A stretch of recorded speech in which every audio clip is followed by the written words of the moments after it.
Assalamualaikum warahmatullahi wabarakatuh. Selamat malam teman-teman. Udah masuk bulan Syawal ya. Minal aidin wal faizin. Mohon maaf lahir dan batin. Kami segenap kru jiwa sukacita dalam titik balik perubahan mengucapkan minal aidin wal faizin. Taqabbalallahu minna wa minkum. Taqabbal ya karim. Baiklah, sebelum kita awali kelas kita malam ini, mari kita berdoa terlebih dahulu sebagai wujud kesyukuran atas nikmat, rahmat, dan kepahaman dalam kelas kita malam ini. Berdoa silakan. A'udzubillahi minasyaitonirrajim. Bismillahirrahmanirrahim. Rabbi zidna ilma warzuqna fahma birahmatika ya arhamar rahimin. Amin. Monggo Kang. Ntar kita cari dulu filenya.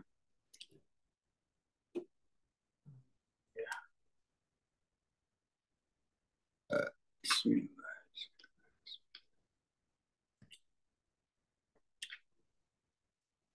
Oke ya, Bismillahirrahmanirrahim. Assalamualaikum warahmatullahi wabarakatuh. Selamat malam ya, kita lanjutin serial Titik Balik Perubahan ini dengan buku daily reflection ya. Jadi refleksi hariannya Hawking gitu ya.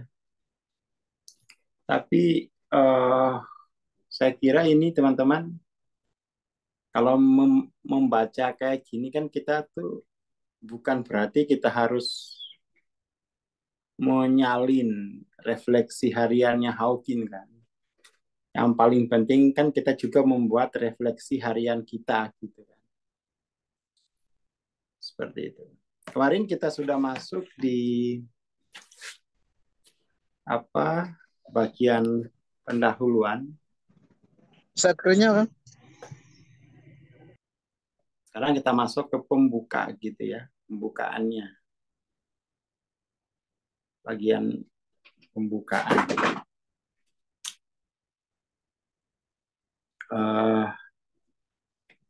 Kita lihat ya.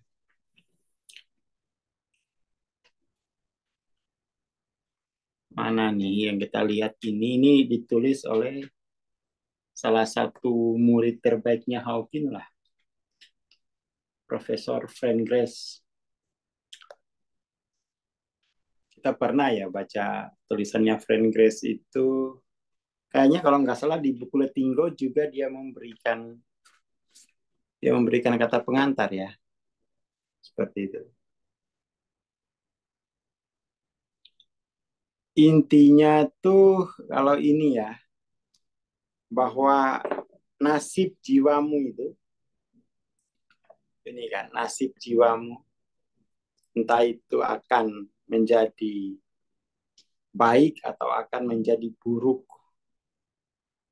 itu tergantung pada pilihan dan keputusan yang diambil gitu. Kan gitu.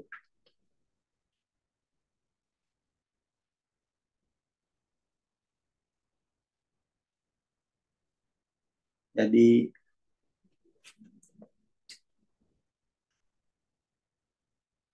maksudnya itu gini. Katakan jiwa itu kan aku ya. Aku ini kan nanti dia itu nature-nya bisa nature orang atau bisa nature ilahiyah kan. Kan selalu seperti itu aku itu. Makanya kemudian tuh nasibnya itu apakah dia akan memperagakan nature orang atau nature ilahiyah. Ya itu tergantung kepada pilihan dan keputusan yang dibuat setiap saat. Setiap saat. Itu setiap saat. Kalau nature orang itu kan kalau kita pakai pengkategorian itu ada nafs amarah kan. Nafs amarah ini mendorong kepada penghancuran diri. Penghancuran diri, penghancuran nama baik, begitulah intinya itu dia hancur. Ada lagi yang lawama ya. Yang lawama kan dia karakternya itu menghukum diri. Ah, nggak mau pencerahan, udah gini aja wes. Nah, itu aku yang aku yang memperagakan nature orang yang jenis lawama kan begitu. Aku nggak usah belajar Mas. Udah gini aja hidupku. Ah, itu udah. Dan itu keputusan yang dipilih. Itu bisa dipilih. Itu pilihanmu gitu. Aku nggak usah berhenti obesitas. Ya. Udah, obesitas saya terus. Nah, itu nafs lawama. Atau misalnya akumu itu memperagakan nature-nature ilahiyah. Ya, tuh. Nature-nature di Asmaul Husna. Semua itu adalah tergantung pada pilihan dan keputusan yang kamu buat setiap saat. Aku nggak usah sembuh, kecanduan aja terus. Ayo terserah, terserah. Jadi kira-kira gitu. Kemudian kutipan-kutipan apa namanya? Eh, Kutipan itulah yang menjadi salah satu ya. Jadi ini salah satu kutipan daily reflection dalam buku ini gitu. Jadi bahwa nasib jiwamu itu ya akan menjadi apa gitu. Akan menjadi seperti apa itu ya tergantung keputusanmu gitu ya. Empat dia memperagakan nature orang atau memperagakan nature ilahianya itu sepenuhnya pilihanmu. Nah, itu salah satu kutipan daily reflection dalam buku ini gitu.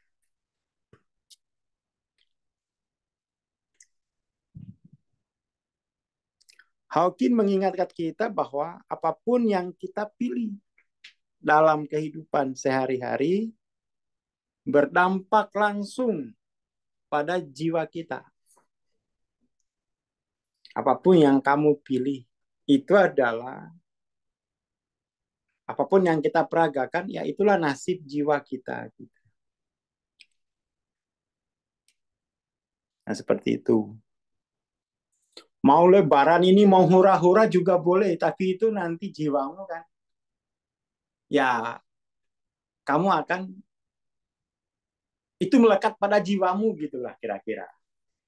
Kamu lebaran ini mau main game sampai jempolmu panas kobong gitu, ya itu kualitas itu akan kamu bawa terus dalam jiwamu. Kamu mau makan opor sampai perutnya kembung, itu juga perilaku itu melekat, nature itu melekat pada jiwamu gitulah kira-kira. Atau kamu selama bulan selama hari Idul Adha Fitri ini kamu mengaji, membaca, zikir, itu juga akan menjadi kualitas jiwamu kira-kira gitu. Kira-kira gitu. Kamu mau tidur-tiduran sampai kasurnya kebakar itu juga kualitas jiwamu gitu. Kira-kira gitu ya. Jadi dia berdampak sebagai kualitas akumulasi pada akumu gitu. Akumulasi pada akumu. Dan itu kamu akan hidup dengan itu gitu loh kira-kira. Jadi kira-kira ini kamu mau hidup dengan kualitas yang seperti apa? A. Kecanduan selamanya. B. Bunuh diri pasif selamanya. Nah itu silakan. Silakan gitu. Oke ya kira-kira gitulah. Ini nggak saya baca tapi saya coba manani gitu.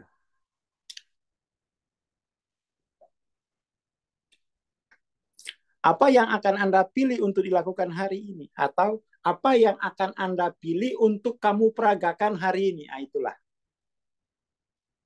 Apa yang kamu pilih untuk kamu peragakan hari ini? Ya, atau hura-hura kah?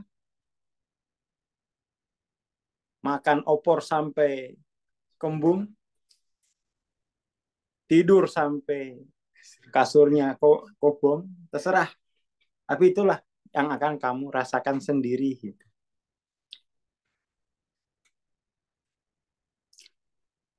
Terus pemikiran-pemikiran apa yang akan kamu izinkan untuk circulate, untuk mengalir, hilir mudik di dalam pikiranmu hari ini. Ya kan?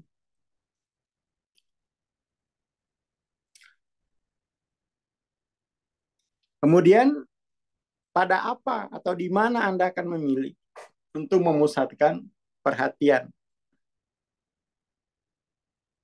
Pada orang atau pada yang ilahi? Itu silakan.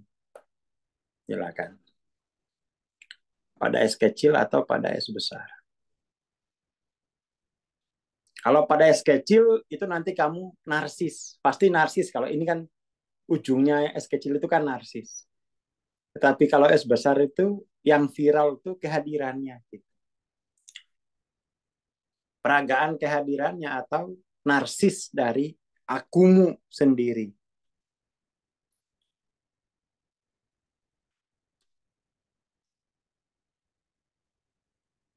Kemudian ya pilihan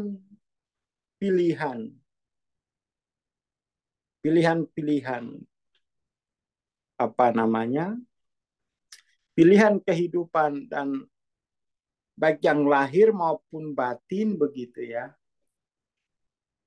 Hari demi hari itu menjadi itu menentukan ya kualitas akumu gitu.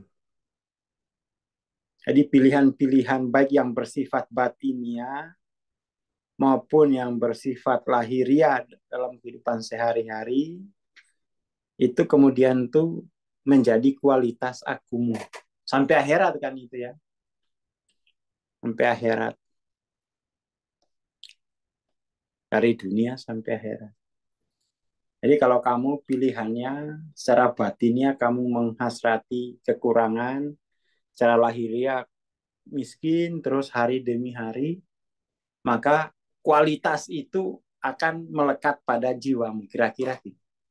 Nature ya, nature itu akan menjadi kualitas jiwamu. Gitu kira-kira ini.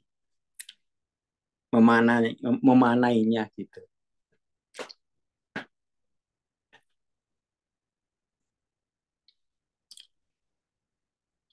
Oleh karena itu, kami melihat bahwa betapa berharganya buku seperti ini karena memberikan kita orientasi sehari-hari. Tapi menurutku tuh ya kita kan nggak bisa ya mengambil orientasi jiwanya Hawking kan. Menurutku buku semacam ini tuh berguna karena agar kamu juga bikin gitu. Agar kamu juga bikin. Sehingga kamu bisa tahu orientasi sifat nature akumu sehari-hari itu kamu tahu. Bikin aja. Kamu bikin. Nggak usah takut. Kamu kan nggak bikin karena takut melihat nature-nya kan. Astagfirullah, kok yang muncul ini? Kok pikirannya kok miskin terus? Nah, tulis aja, tulis. Biar kamu tahu, ya itulah kualitas. Itulah nature yang banyak. Itulah karma yang masih melekat pada jenis akumu gitu kan. Pada jenis akumu.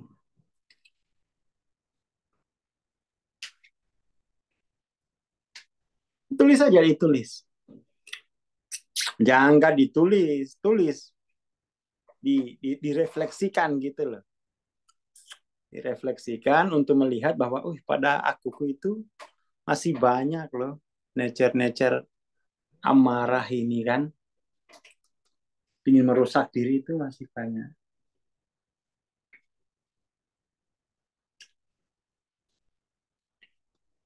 Ingin miskin itu masih kayaknya aku kok kalau kayak ini saya kurang senang lah dengan kayak itu. Capek saya kalau kayak itu. Teman-teman saya pada datang ke rumah terus malah ribut saya. Ya miskin aja terus. Tapi itu harus ditulis untuk melihat nature yang menjadi tanggungan dari jenis aku itu. Gitu. Seperti itu.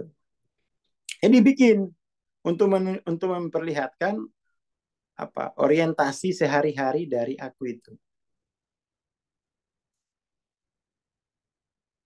Jadi setiap hari kita punya ya satu catatan untuk kita renungkan atau untuk kita rekontekstualisasi. Harus punya.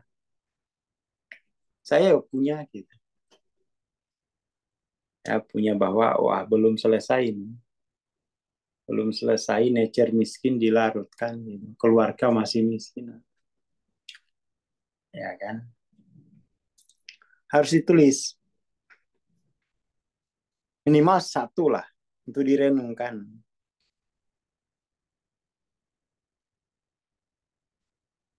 Dengan apa namanya? Jika kita membuat waktu, mengalokasikan waktu untuk refleksi harian ini, dan itu kan kalau kita punya waktu untuk refleksi harian, itu eh, apa ini kan bukan biar meresap ke jiwa kita gitu kan, udah meresap terpancar dari jiwa kita gitu. Kok meresap sih nulisnya si Grand Phrase ini? Seolah-olah kita ini mau meresapi refleksinya Hawking, ya enggak lah. Kita kan akan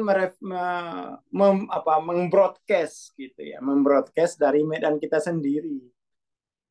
Dia masih dia menulis dalam konteks itu kita itu akan mencoba merenungkan kontemplasinya Hawking.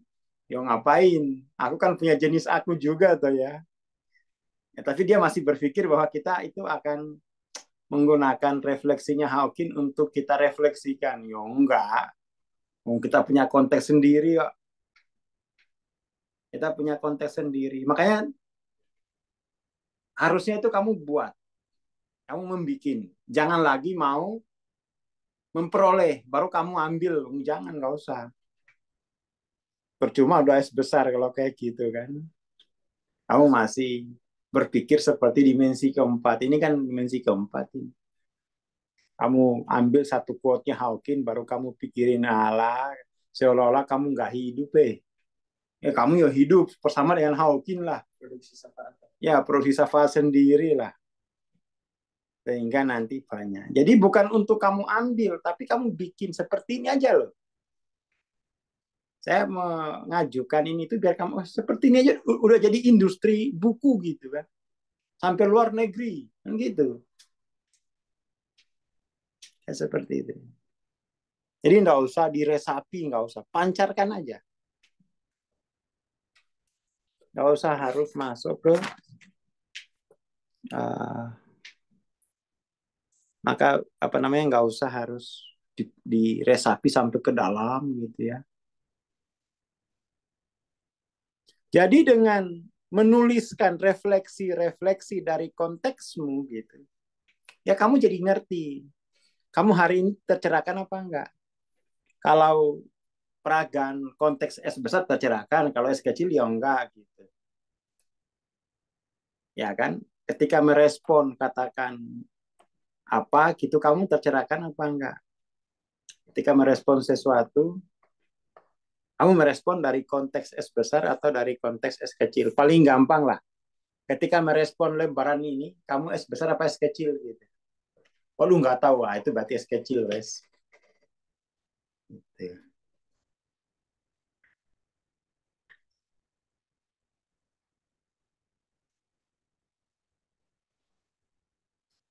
Kamu merespon opor di meja itu dengan S besar, S kecil itu kamu harus tahu. Opor.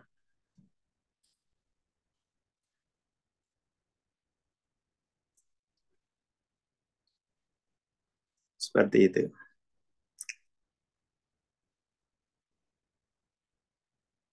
Dengan begitu itu kamu jadi tahu apa yang kamu pancarkan. Konteks apa yang kamu pancarkan.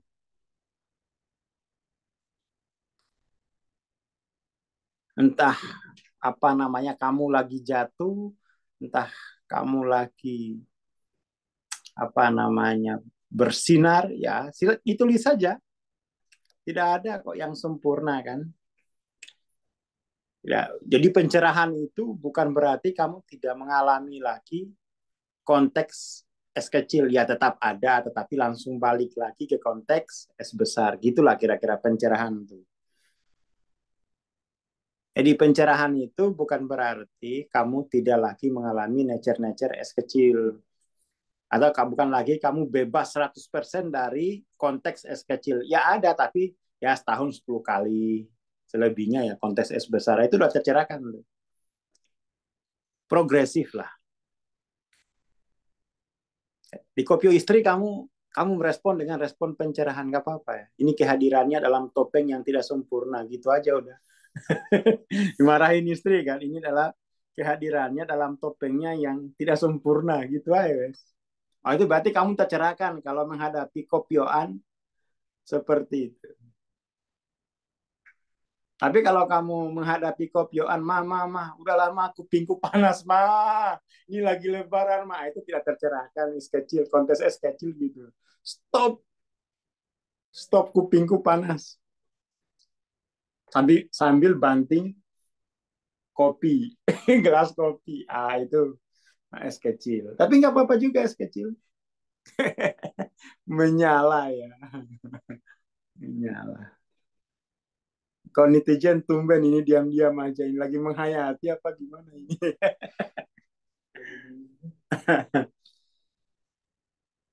Ya ini bagus ya, bagus lah.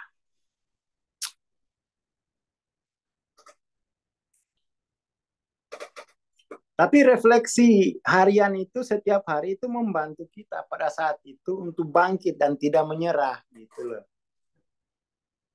Jadi, waduh ini konteksnya S kecil, langsung bikin konteks S besarnya. Ya nggak usah jauh-jauh.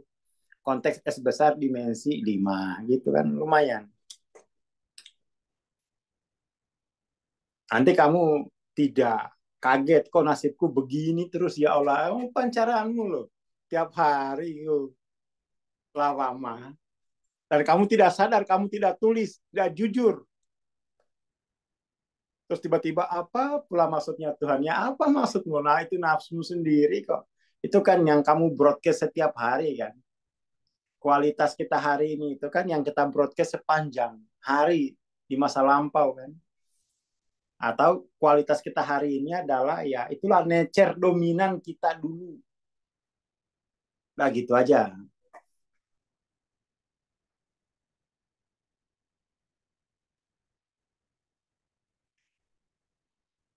Hawking pernah satu kali ya bercerita kepada saya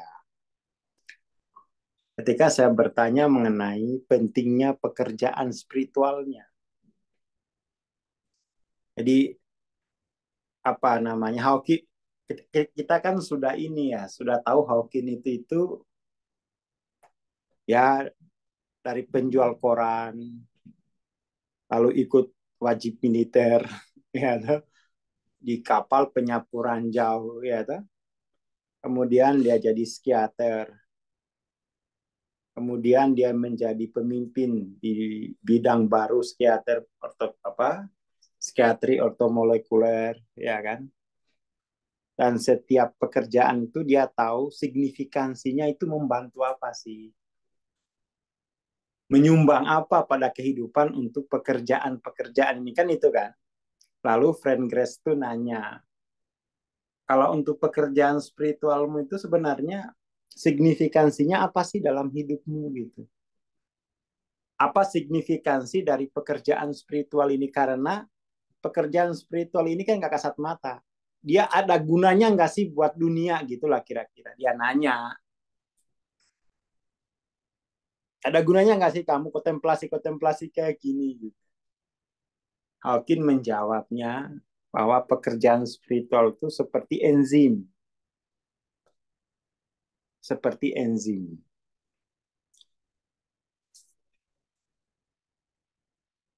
Seperti itu. Gunanya apa? Itu menginformasi apa namanya ini, uh, Seperti enzim kan, apa namanya itu. Jadi pekerjaan spiritual itu seperti enzim. Ya memang kalau kita makan kan kita kan nggak makan enzim kan. Kita kan makan itu ya makan nasi, makan apa. Tapi kalau nggak ada enzim kamu mati. Kamu mati. Sama aja. Kamu kan hidup-hidupnya nyata ini kan mendengar, melihat gitu. Tapi kalau kamu nggak punya kekuatan spiritual, kamu bisa putus asa di tengah jalan gitu. Kira-kira begitu.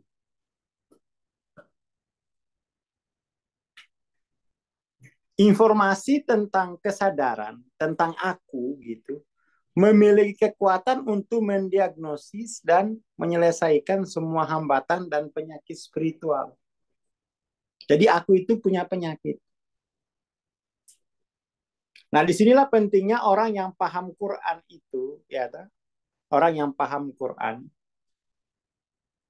yang mengerti makna Quran, itu nanti dia seperti dapat enzim itu, sehingga ketika dia membaca itu dia bisa, kan itu informasi tentang kesadaran kan, informasi tentang aku itu bisa mendiagnosa dan bisa menyembuhkan segala sakit spiritual, segala blok dan penyakit spiritual, penyakit pada aku itu maksudnya gitu.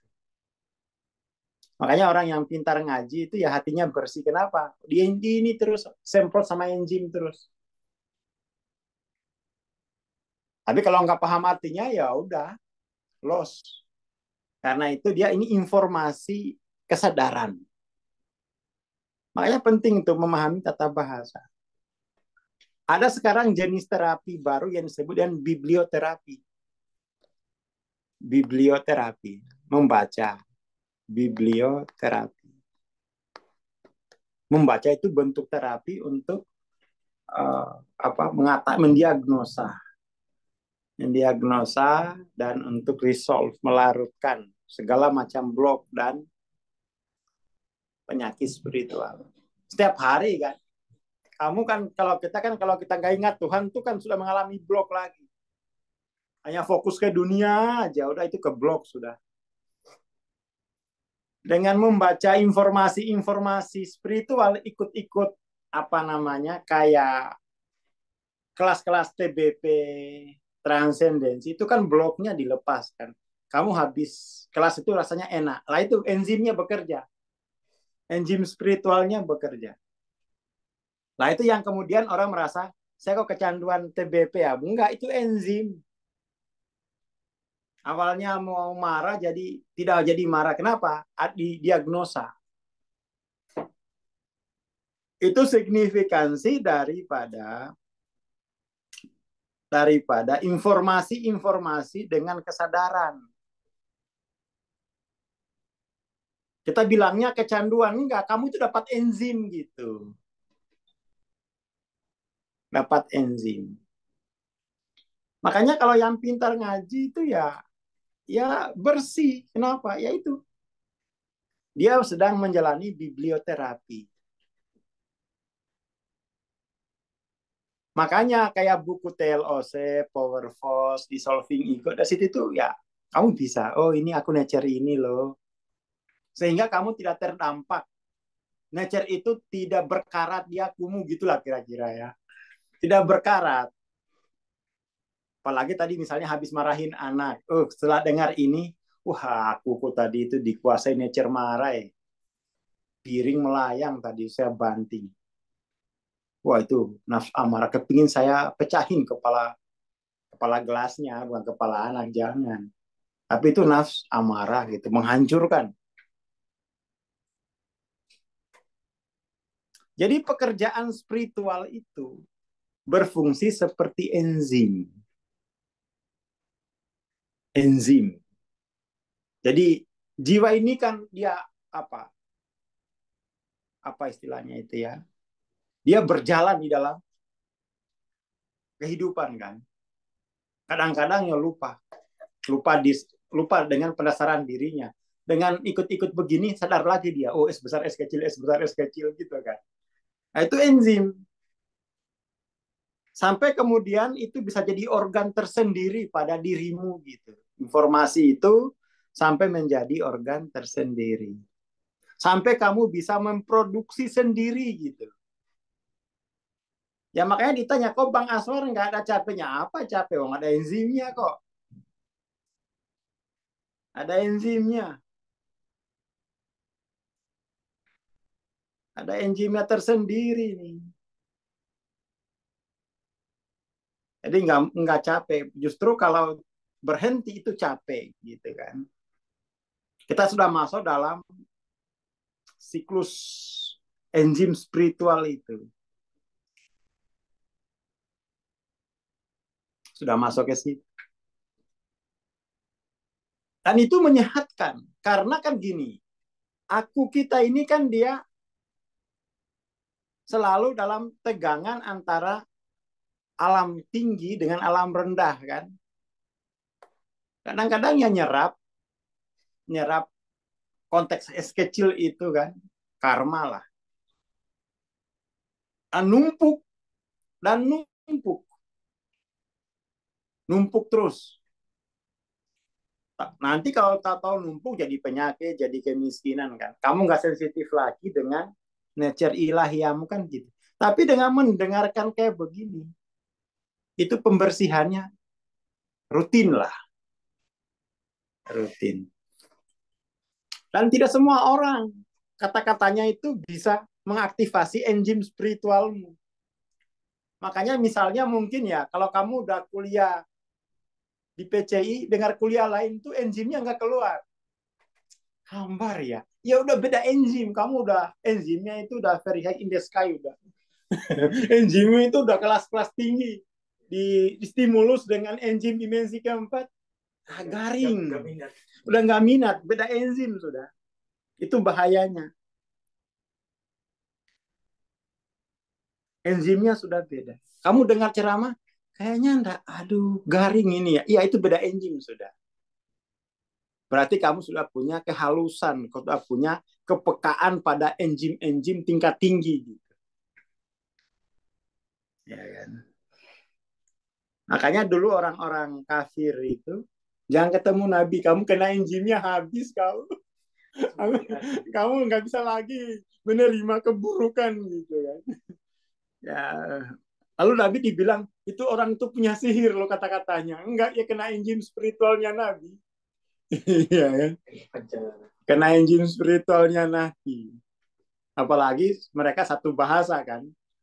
Satu bahasa ibu habis. Coba dengan dekat. Makanya kemudian boykot, jangan pernah mau bicara sama Nabi. Kenapa? Kena enzimnya. Langsung soleh kamu.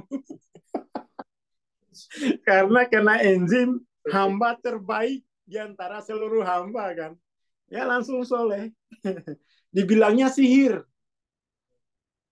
Tapi sihirnya ini menyembuhkan dan menghalangi blok. Tapi ya jangan ke sana lah. Itu sihir. Itu yang dialami oleh orang-orang kafir dulu ketika diskusi sama Nabi gitu. Auto soleh, ya gimana wong Nabi ya? Akunya ya aku tersoleh. Ya kira-kira gitulah ya, kira-kira gitu. Manfaat LOC tinggi itu. Nah kalau misalnya bosmu sudah kena enzim tinggimu kan repot itu dia. Tubuh nah bisa rasanya lain. Rasanya lain. Kan gitu. Nah, kalau bisa anak-anak itu dari sekarang tuh diperdengarkan gini-ginian. Perdengarkan itu loh. Jangan nanti gimana udah berkarat akunya dengan nature itu. Lama lagi dia prosesnya. Sehingga dia kalau sudah dengar enzim begini itu ya dia sudah punya kehalusan, kelatifan untuk membedakan medan penarik pada akunya kan. Kan gitu. Jangan nanti baca buku sendiri itu ya enzimnya sendiri kan nggak enak. Dibacain jadi enak. Iya kan? Jadi kok menarik sih dia. Ya bukan bukunya, enzimnya itu. Enzimnya yang membaca itu dia hidup. Nah, itu yang apa namanya? Itu uh, yang berbeda gitu. Itu berbeda dia. Tiap-tiap itu tuh berbeda. Tiap-tiap jiwa itu kalibrasi enzimnya beda. Ya, toh? Kalibrasi enzimnya beda. Punya selera masing-masing lah. Jadi nggak usah merasa ada saingan, nggak, enzimnya sendiri-sendiri, punya kegunaan sendiri-sendiri enzim enzim spiritual itu. Punya kegunaan sendiri-sendiri.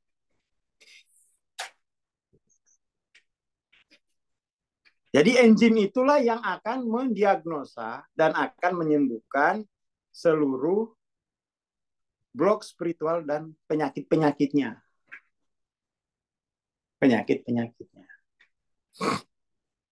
Nah, itu kira-kira ya, itu manfaat dari pekerjaan spiritual. Manfaatnya itu.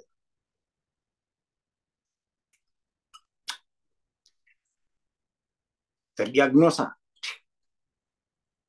Itulah kemudian tercahayai, kan terdiagnosa.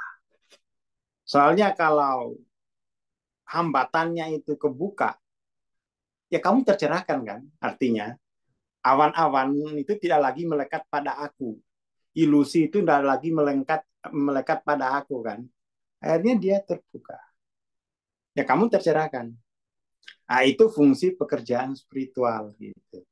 Dan sekarang orang-orang sekarang itu butuh itu. Makanya kamu cepat-cepat tercerahkan, buka kelas. Itu loh. Buka kelasmu. Kalau bisa NG-mu harus lebih tinggi. Ya, NG-nya tinggi. Sehingga orang itu, waduh, kalau nggak mendengarkan kelasmu itu kayaknya ada yang kurang ya. Itu tuh pentingnya kita apa spiritualitasnya itu tinggi. Jenis akum itu harus tinggi gitu. Dan itu bukan nggak dimonopoli satu orang. Semua itu bisa. Semua bisa. Semua bisa. Siapapun itu bukan milik satu orang. Itu nggak bisa dipatenkan. Nggak bisa dipatenkan. Itu semua orang bisa memperagakan enzim dari level kesadarannya. Itu kira-kira. Dan itu masing-masing kok. Cocoknya sama yang mana. Mungkin fase ini cocok sama yang sana. Ya sudah. Itu memang enzimnya itu nggak bisa dipaksa. Dia masih senang yang begitu, ya silakan enzimnya begitu. Enzimnya. Kamu jangan ganti-ganti enzim. Ya kan? Kalau enzimmu dimensi 7, ya udah itu pancarin aja terus. Nanti akan berkumpul orang yang membutuhkan enzim itu. Membutuhkan enzim yang semacam itu. Yang penting semakin tinggi konteks akumu, enzimnya semakin kuat. Semakin kuat.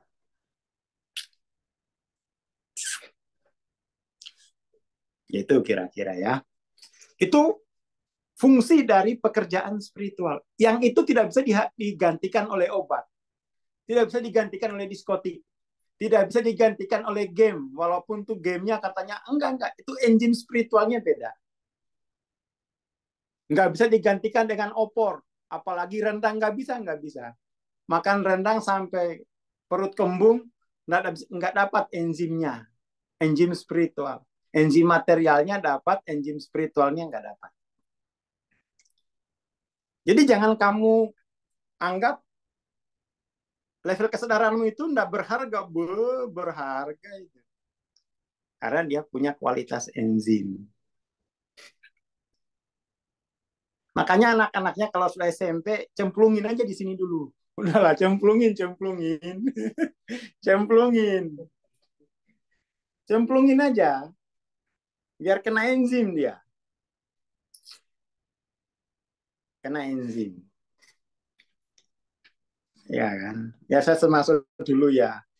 Dapat enzimnya guru kan banyak. Kita dapat.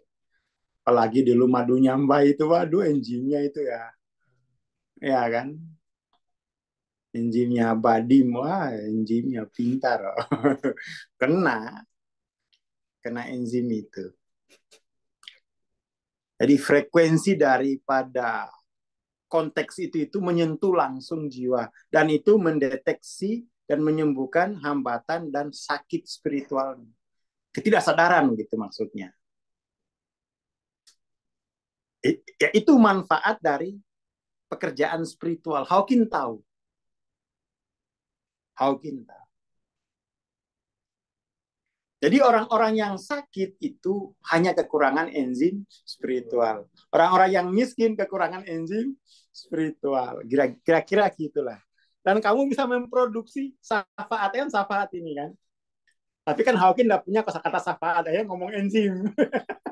Kalau kita kan syafaat ini.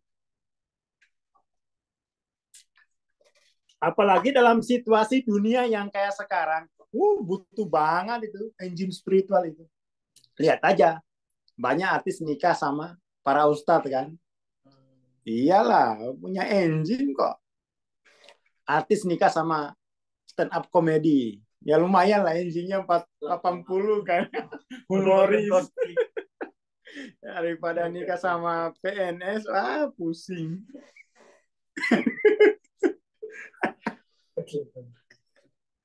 Ya ini sorry ya PNS.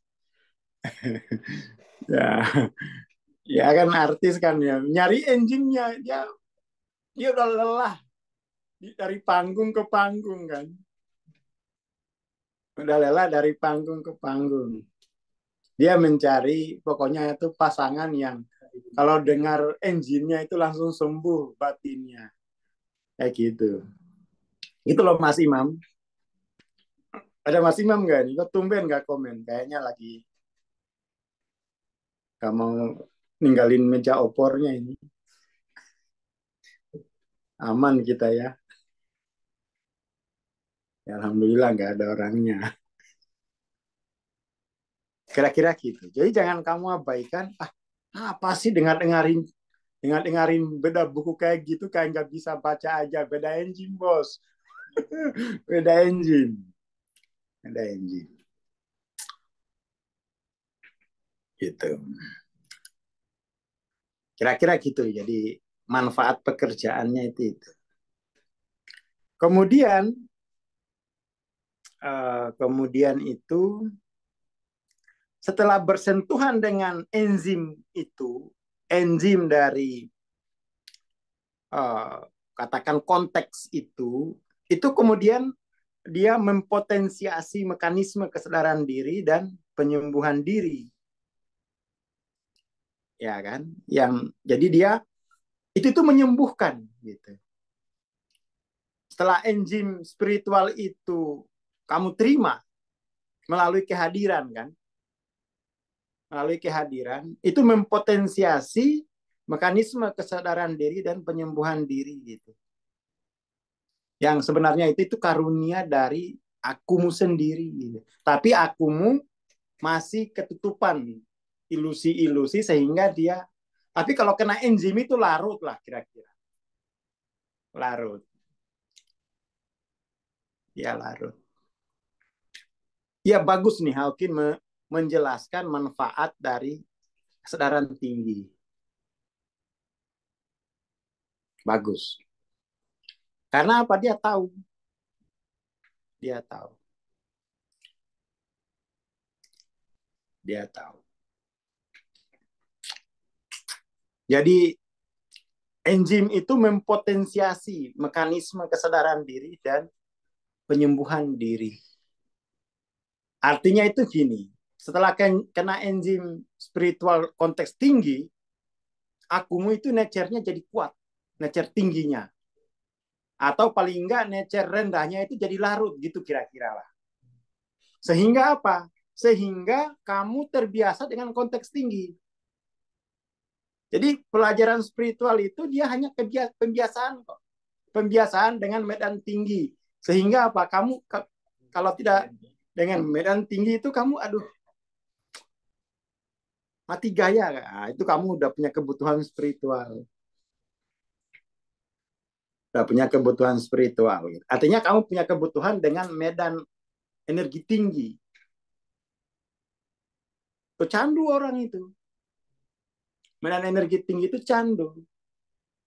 Hawking kan kemudian apa?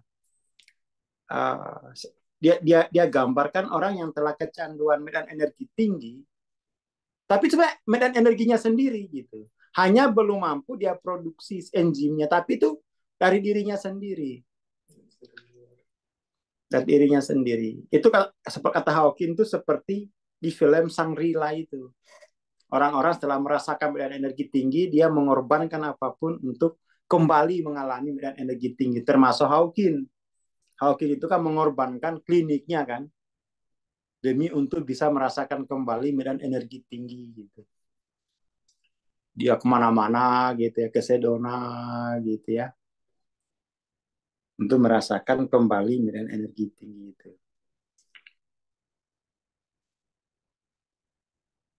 Oke, itu bagus banget ini. Itu namanya produksi syafaat lah kira bahasa kita. Nah, kamu diberi panduan kayak buku di Solving Ego. Jangan sampai nggak punya lagi ya Allah. Nggak wajib.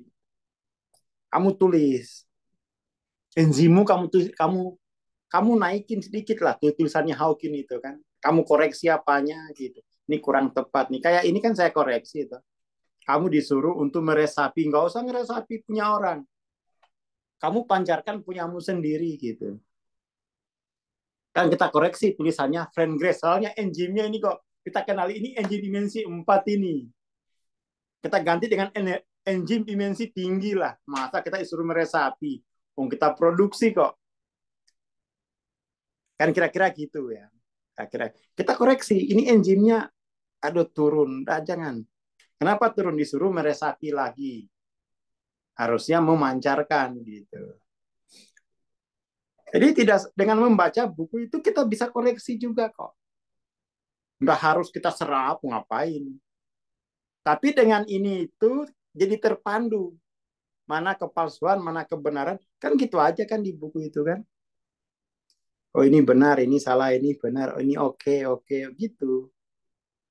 Nah itu gunanya kamu suruh menelusuri nature ego di buku Dissolving Ego. Kayak gitu.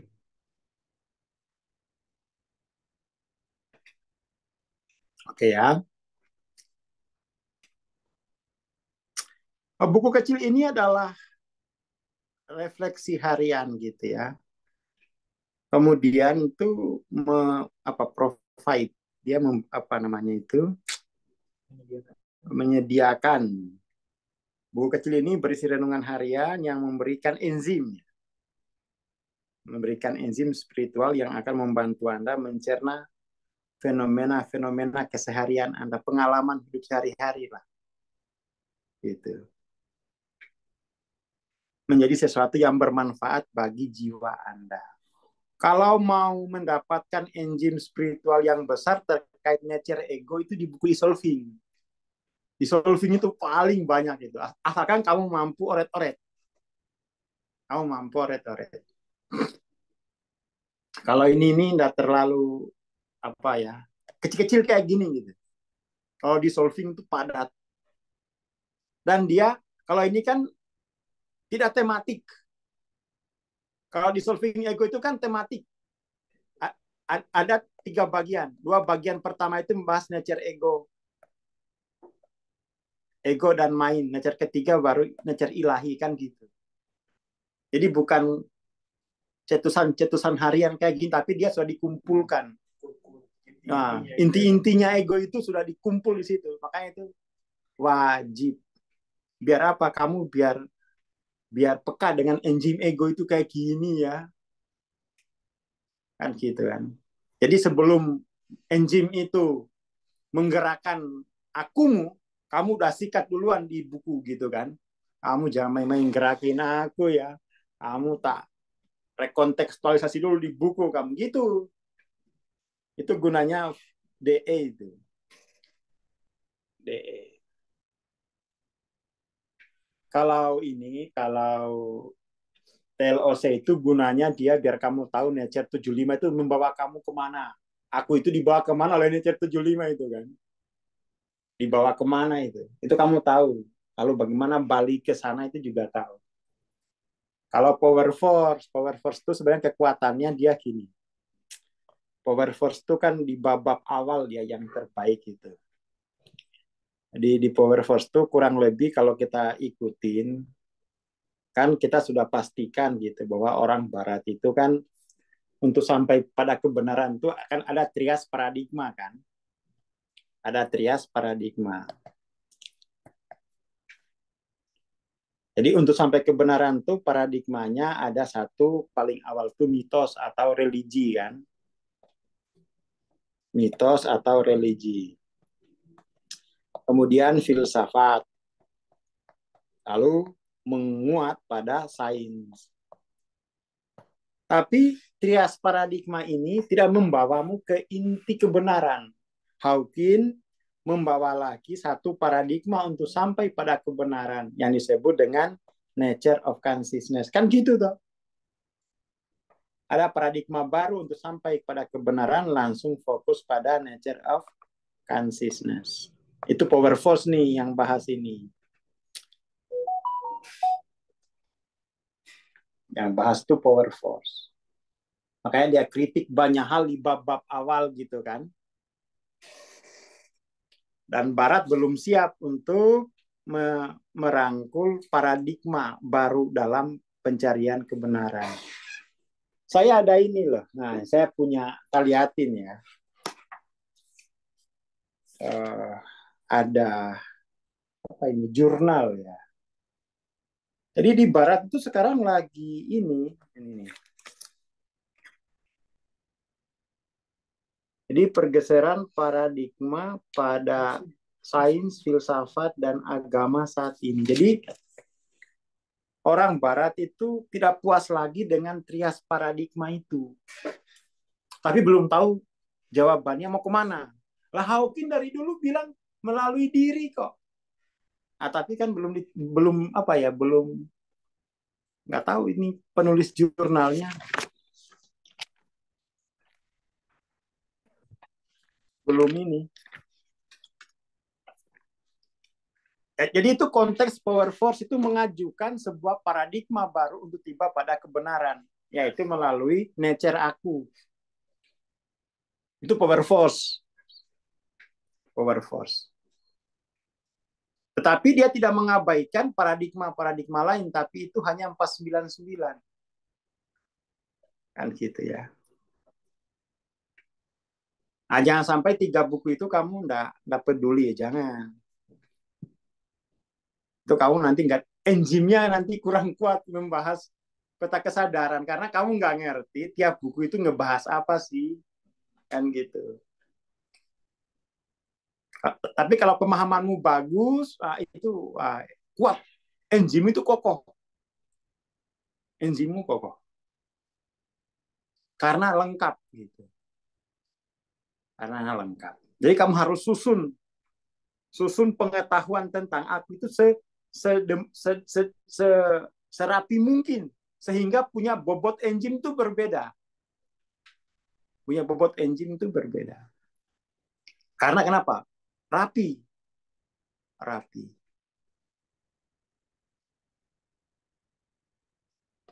Kayak itu ya, itu.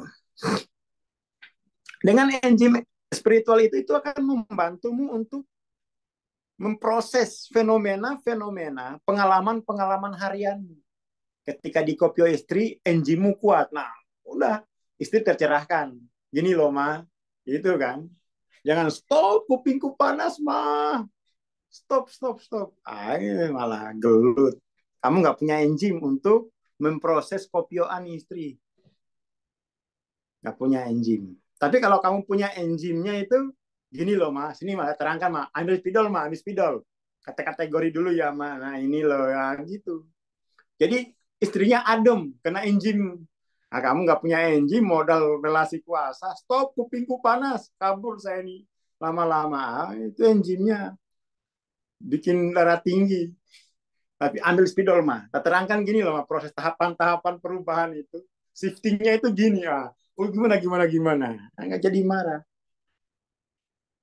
Di kopio malah dapat bab kan gitu, yang diinginkan kan. Bukan di kopio, oh kupingku panas. Nggak betah lagi aku di rumah ini. Wah, ini nggak punya enzim spiritual. Nah, kita biar enzimnya kuat itu ya pokoknya kita itu harus kuat pendasaran diri. Kita fokus dulu pendasaran diri. Jadi ketika kamu ngebahas pendasaran diri itu enzimmu kokoh. Kenapa? Udah kuliah 3 tahun nih. Itu terus yang dibahas. Sampai tahu kamu dari ujung ke ujung itu kan. Gitu. Oke, itu. Jadi usahakan tuh dari kecil anak-anak dengerin ini. Bayangin kalau dia 10 tahun dengerin ini. Oh jadi itu. Dehem aja langsung keluar enzim. Oh itu dehemnya aja jadi keluar enzim. Oke itu dulu ya malam ini. Gak usah panjang-panjang. Udah. Nanti habis enzimnya. Gak bakal habis kalau spiritual itu.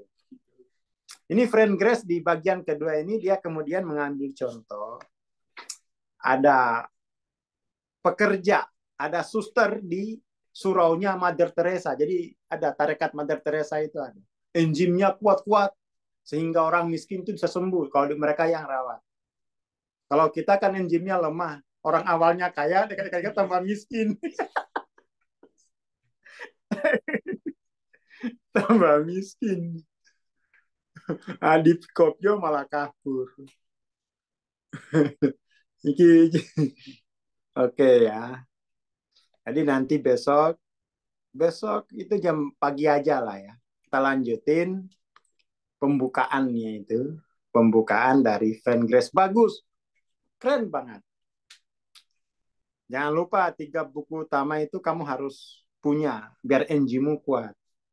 Sekali ngomong pendasaran diri itu terbuka matanya semua. Itu bagus ya, panggil lagi aja. Tapi mahal ya, 10 juta. Patungan-patungan biar untuk dapat engine-nya dia. Kan gitu kan? Gitu. Nanti cariin proyek sama Pak Rido kemana gitu. Kamu ceramah di mana. Kalau engine-nya udah bagus. Kalau engine-nya jelek, wah udah disuruh dulu aja ngajar udah. Jangan langsung dijajan. Jangan langsung keluar dulu. Oke lah itu dulu malam ini. Matur nuwun. Semoga tidurnya nyenyak. Ya engine-nya cukup. Assalamualaikum warahmatullahi wabarakatuh.